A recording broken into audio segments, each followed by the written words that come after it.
I'm Prafnil from Nekota and I love listening to Today FM. My name is Stanley Girdler and I'm from Australia, but I'm part Fijian from Watraki, and I love listening to Today FM Rocks. For the best music and less talk, we tune into Today FM in Nasilai Village. Today FM rocks. My name is Inaya Ali and I'm from Ba, and I love the big breakfast on Today FM. I just love it and hope you love it too. My name is Jay from La Paz. I love listening to Today FM. Today FM rocks. My name is Naushin and I'm from Sambeto, and I love Today FM. Today FM rocks. Today's hit music on Today FM.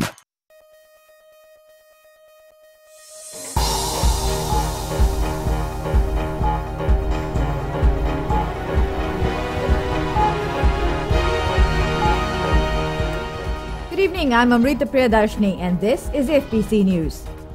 Tonight, 4 die from fish poisoning. Heavy rain causes flooding. And no help yet for dairy farmers.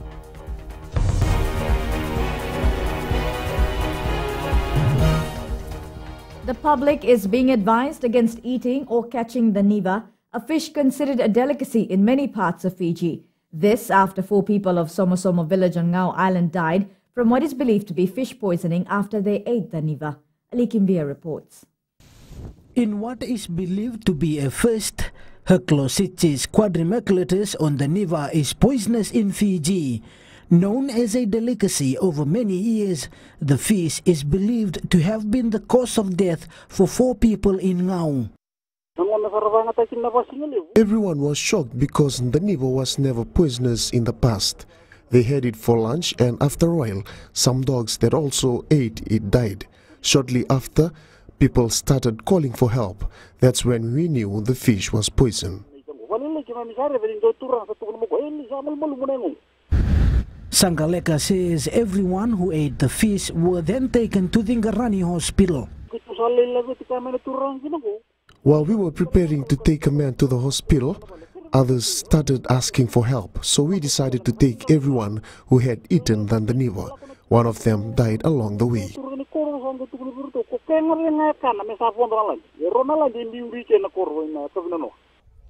Director Fisheries George Madden says the officials are on the ground doing their assessments.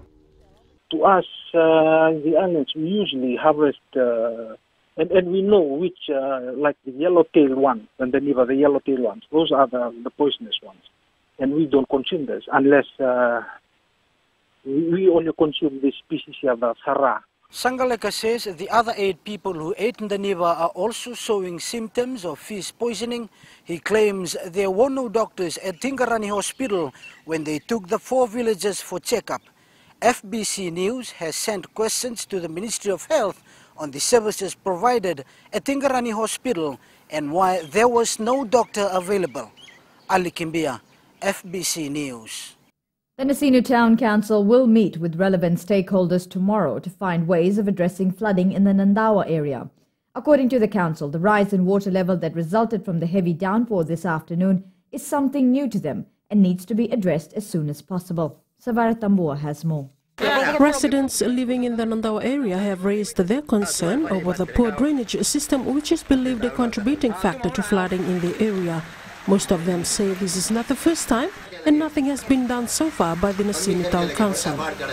All the things is underwater in my house here. Nothing has been saved. It came up so suddenly. Even the drainage system is so poor, can't do much. Every time drain the block inside go my water my own. All things are my damaged one. Seti, radio, everything are damaged water inside my home go there. We complain 20 times about the drainage. They never come. Our primary target now is to try and get a meeting with our ministry and stakeholders, which is very important. We need to find a way forward for this flash flooding that we're currently experiencing. Unfortunately, this flash flooding is something that we've never experienced before at this magnitude.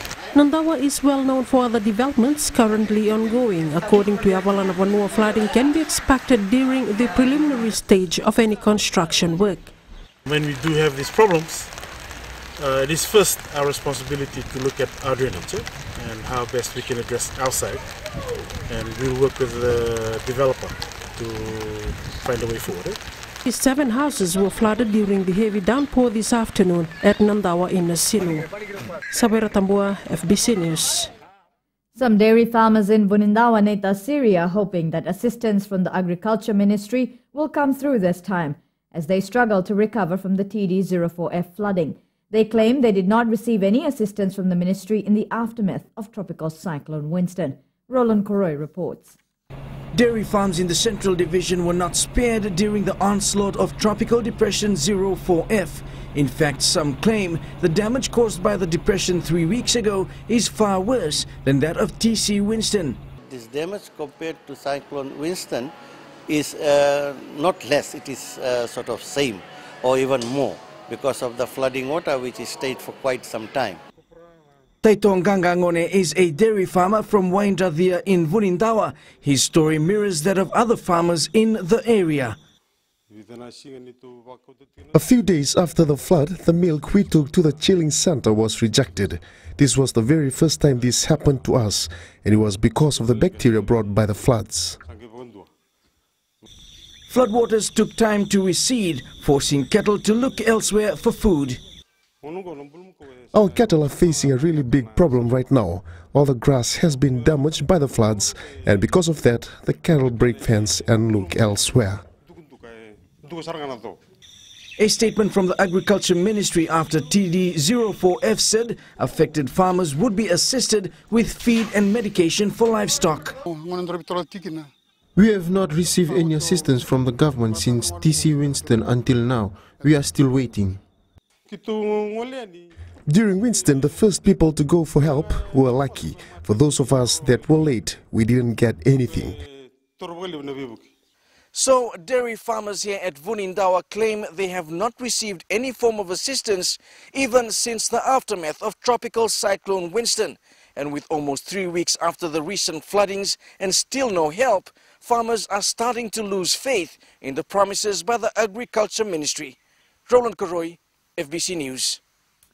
Rehabilitation work in Raketi village on Gamea Island starts today. Government and military officials are on a 2-week mission to the village to help restore services and return lives to normalcy. Eleanor Torangaivu with this report. 3 weeks after 3 massive landslides almost destroyed Raketi village on Gamea Island, close to 100 government and military personnel arrived today to provide recovery support.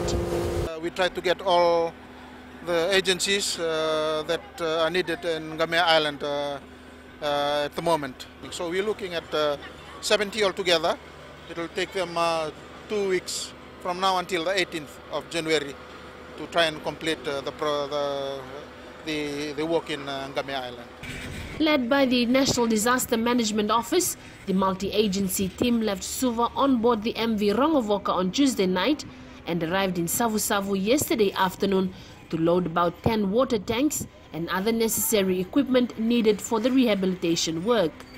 Manpower from Water Authority with all the necessary equipments to try and connect the water supply, the water system to the affected areas in Gamea. We also have the people from Works and Energy in terms of the solar system to try and provide electricity to the affected people, and as well as the health officials with all the facilities and the medicines and everything that can cater for the people who are affected on the island. Commissioner Northern Chovesa Vodere admits it's a big task, and he is requesting people in the surrounding villages to help the team assist in Raketi village in the rehabilitation work. Water was disrupted. We have the men from the Water Authority. The health facilities is down. The officials from the Ministry of Health are here together with our RFMF engineers to try and set up a temporary structures where we can operate our health services, as well as for the schools too. As you know that it's only 2 weeks time before the opening of the schools. We have our people here from the Ministry of Education, the RFMF engineers to try and work out a way so that we can have a temporary shelters for the school. There was an earlier shipment of about 6 tons of rice, flour, sugar, dal, tinned foods, biscuit and cooking oil, as well as clothes. Last week there was also another shipment of machinery and equipment sent to the island. Eleanor Turangibu, FBC News. 3 men have been arrested in relation to the alleged murder of a 46-year-old fisherman at Lokia Landing in Nosori on New Year's Day. Police Chief of Intelligence and Investigations, ACP Biu Matavo, says Police have questioned the suspects and they remain in custody. It is alleged that an unknown person brutally assaulted the victim before stealing an outboard engine. The man passed away at the Nosori Health Center. After the break on FBC News, over $1,000 worth of expired and damaged items confiscated. And more adolescents victims of sexual crimes. Stay with us.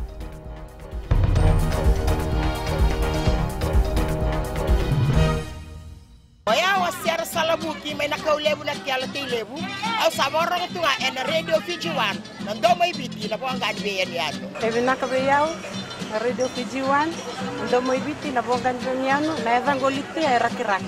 Kay mami na marama ni Nofle. Kay mami daw talenta ka na radio Fiji 1 nando may biti na po ang ganbiyan yato. Na radio Fiji 1 nando may biti na po ang ganbiyan yato.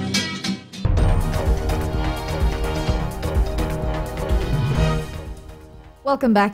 Here with FBC News. The Fiji Commerce Commission confiscated expired and damaged food items worth over $1,000 last month. The discovery was made following random spot checks at various supermarkets during the festive season. Pranita Prakash has more. These are some of the items seized by the Fiji Commerce Commission. Some of the items have expired almost 3 years ago, but were still found on the supermarket shelves.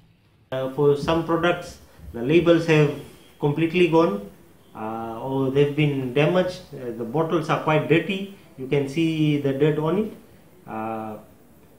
We say nobody would like to pay for these things. Why are you subjecting your customers to buying these things? Just does not make any sense. It's not good business practice. Abraham says the commission also noted other breaches by shops and they are currently looking into it. What we look at is the condition the goods are in, and for price control items we've noted that prices have increased. So what we've advised the traders is if the prices are artificially increased, then of course we will look at it, we'll review, investigate, and of course if fines are warranted, then fines will be imposed. The consumer watchdog has urged traders and retailers not to make money from flood-damaged food items. Okay.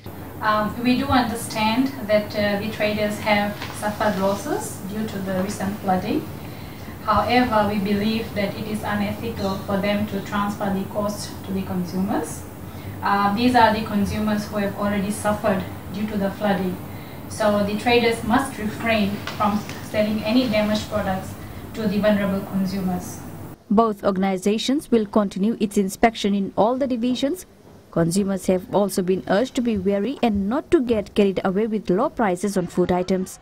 Pranita Prakash, FBC News.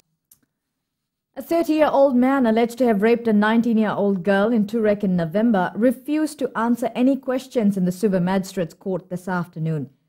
Josefa Rolingandra has been charged with 1 count of rape and 1 count of assault with intent to rape. The alleged incident took place on the 20th of November 2016. When Magistrate Walleen George asked the accused to give an alibi, he refused to say anything regarding it and only mentioned that he was sleeping when the alleged incident happened. The case has been transferred to the Suva High Court and will be called on the 19th of this month. Adolescents and children are becoming victims of sexual crime because they are more vulnerable. Fiji Women's Crisis Center Coordinator Shamima Ali says even though the statistics show an increase in rape cases, she still believes there are a lot of unreported cases involving children and underage young people. Kelly Vadala reports. Sexual offences such as rape have become an everyday discussion, with reports often making the headlines. Shamima Ali says they're concerned that more children are becoming victims. Things happen to young people, they keep it in, and it does impact on their education, on their life in the future. I would say to people, if you feel uncomfortable around an adult who is perhaps making inappropriate comments or touching you inappropriately, I know we are all taught to listen to our elders and look up to them. Yes, they deserve the respect and so on, but there are some of our elders who are not good people, and they are not allowed to do anything wrong with us. Salvation Army Director for Women Vivian Noak says they're educating young people within their organization and everyone has a responsibility to address the issue. We believe education is really important, and actually non-violence communication and teaching people skills on how to respond and to know what triggers a violent situation. According to the DPP's latest statistics, last month there were 10 victims of 14 separate incidents. 7 of them were under the age of 18. Kelly Vadhala, FBC News. Habitat for Humanity Fiji has built 106 homes since Tropical Cyclone Winston as part of their non-government rehabilitation work. Spokesperson Doreen Narayan says they aim to build hundreds more new homes for those affected. Sainiani Boila has more. Out of the 106 homes completed, Narayan confirms 12 are for those affected on Koro Island, with the rest in the Western Division. The projects at hand, we will be building close to 200 homes. But still, that's not the end, because we aim to build 500 new homes. That's one of our biggest aim for the rehabilitation phase. She adds due to the high demand, the NGO has recruited more new staff to carry out the work. Meanwhile, Nayalebura villager Petayandale says houses built by Habitat has greatly helped the villagers. Yes, we are greatly helped by Habitat after Winston. They build houses and villages also go through Build Back Safer Homes program, which helped us a lot in building our houses after TC Winston. Habitat for Humanity Fiji has reached out to more than 7,000 families so far in severely affected areas. Narayan says they've also completed the Build Back Safer program in more than 30 communities in Fiji. Sainiani Mboila, FBC News. Road work on the 4-lane project in Namaka nears completion as construction continues towards Matinta Nandi. The Namaka Road was supposed to be officially opened by Minister Praveen Bala last month, but was postponed due to TD04F.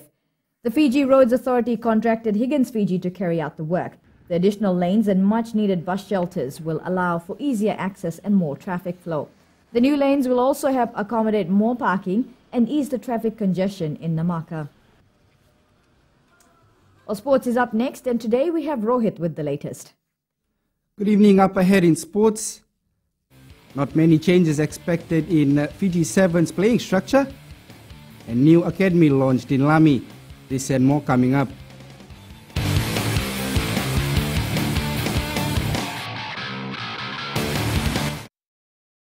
It's me Simsta here right from the Reykjavik town. और सुबह breakfast show में मैं सुनता हूँ. जब breakfast show में रहता है अश्नील और संगीता के साथ, इसी के साथ सुनते सुनते 11 से 2 भाभी का शो जितेन शामिल. You know something? Reykjavik मिर्ची FM is hot. मैं हूँ श्वेता दुकुशा नर्सरी से. लोग देखते हैं ईद का चांद, लेकिन मेरा चांद तो मिर्ची FM है. हमारा नाम जाबिर है. हम कोर्निविया नर्सरी में रहता है. मिर्ची FM हम सब टाइम सुनता है. मिर्ची FM बहुत जुलूम है. मिर्ची FM is hot. Mirchi FM, it's hot.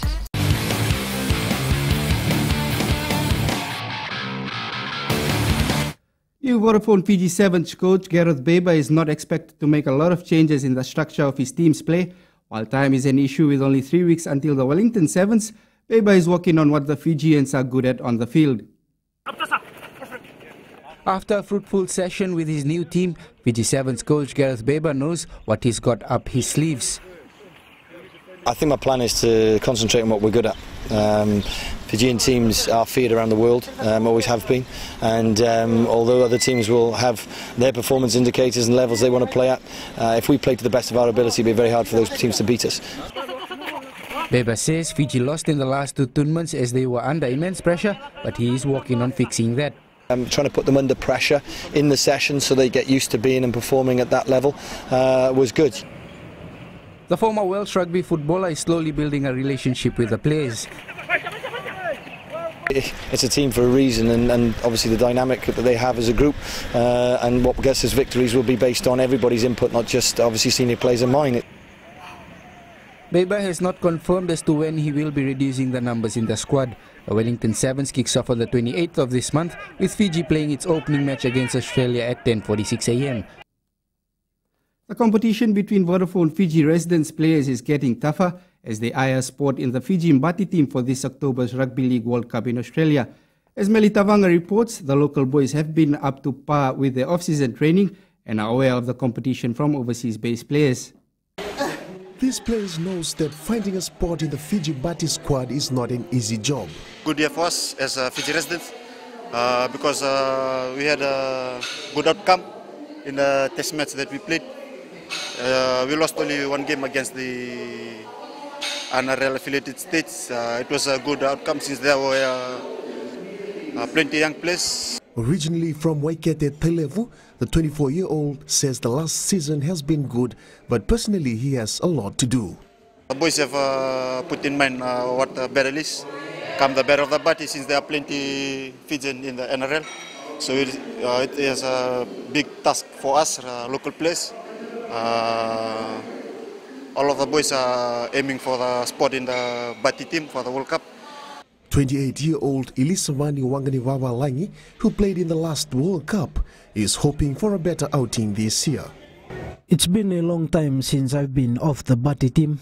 My aim this year is to improve on my fitness and I hope to join the team again. The Vodafone Fiji residents had a fruitful 2016 and are aiming to move to the next level this season.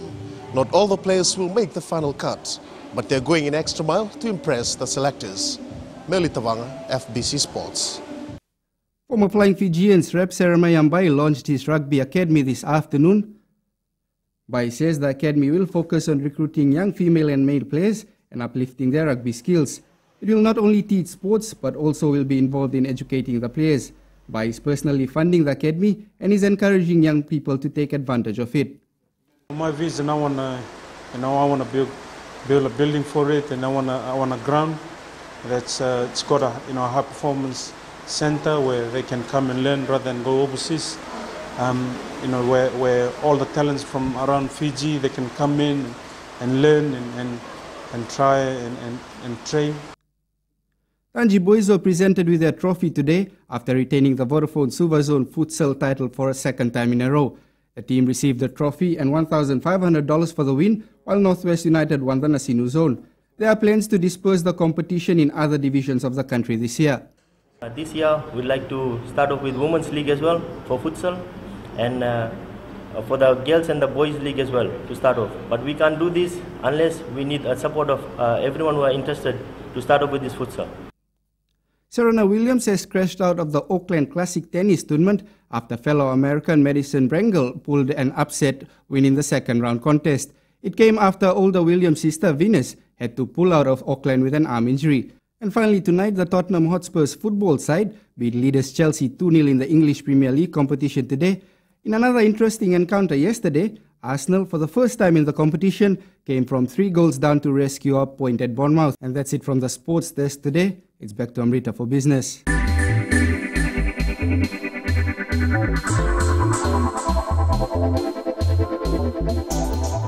Tourism earnings for Fiji have been unpredictable, and in 2016, a fluctuation was noted across the industry. According to the Fiji Bureau of Statistics, last year's earnings in the September quarter were $416 million, up more than 11% or over $42 million over June. However, the September quarter earnings fell by around $45 million when compared to the same period in 2015.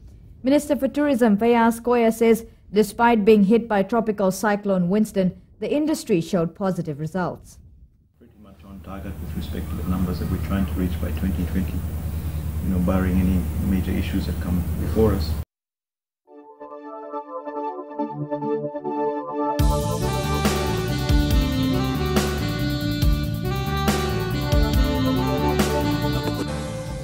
It was a wet start to the day as cloudy conditions with bursts of heavy rain was the weather pattern around the country. Spot flooding was also experienced in most places. Temperatures were quite cool in Savu and Lambasa as it recorded 26 degrees. The rest of the centres were mild in the lower 30s. For tomorrow, get your umbrellas and raincoats out. Expect wet conditions countrywide with heavy bursts of rain and the risk of spot flooding in low-lying areas. As for Saturday, scattered outbreaks of rain can be expected in parts of the country, which is expected to clear by midday. At sea, east to northeast winds 15 to 20 knots. and moderate to rough seas are expected. Recapping the main stories.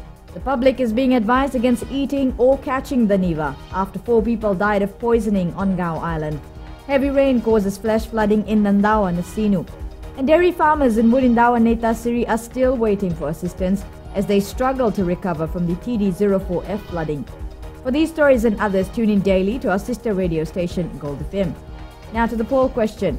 Should the residential and ground rent freeze be lifted? To answer, visit our FPC website.